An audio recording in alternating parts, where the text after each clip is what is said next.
Eh bien, j'ai été reçu avec le représentant spécial du secrétaire général, M. Anadiv, par son Excellence, Monsieur le Premier ministre, et de nombreux membres du gouvernement.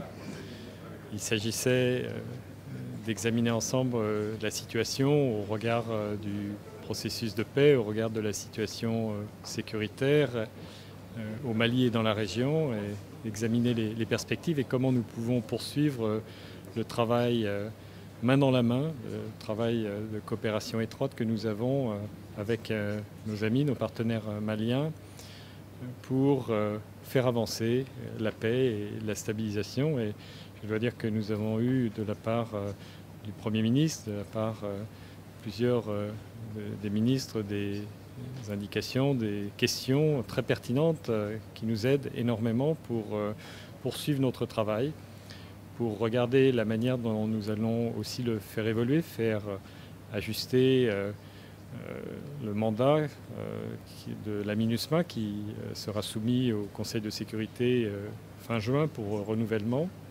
Merci d'être venus aussi nombreux.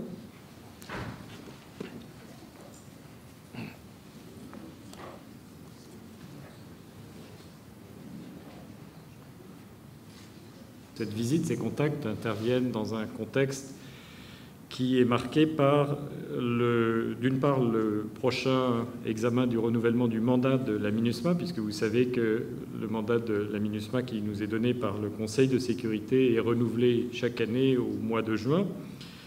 Et pour préparer cette échéance, nous devons faire rapport au Conseil de sécurité de la situation et de ses évolutions. Nous devons également faire certaines recommandations. Et ce travail, il est fait en pleine transparence et dans une interaction très étroite avec les Maliens, avec les autorités maliennes dont nous cherchons à recueillir les vues et les suggestions dans cette perspective. Au regard de la situation sécuritaire, nous avons parler de ce que peut faire la MINUSMA pour se renforcer, pour mieux appliquer son mandat. Son mandat, vous le savez, il est robuste, mais malgré tous les efforts qui ont été faits, il y a encore des manques en matière de capacité. Nous avons bon espoir que prochainement, un certain nombre de renforts arriveront qui permettront de pallier ces manques et de donner à la MINUSMA, en matière sécuritaire, les moyens dont elle a besoin pour mieux assurer ses missions, à la fois mieux protéger les personnels civils et militaires de l'opération, mais surtout mieux assurer des missions au bénéfice de la population et de la stabilisation des zones dans lesquelles elle est déployée.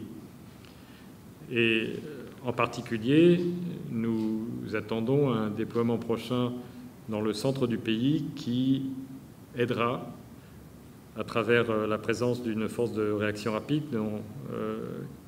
qui sera déployée par le Sénégal, une force de réaction rapide qui aidera à répondre aux défis sécuritaires de cette région. Cette initiative, elle est très fortement soutenue par les Nations Unies. Elle est aussi soutenue, comme vous le savez, par l'Union africaine et nous examinons les moyens par lesquels les Nations Unies sur place, la MINUSMA, pourrait aider la future opération du G5, de même que d'autres partenaires sont prêts à apporter leur concours également.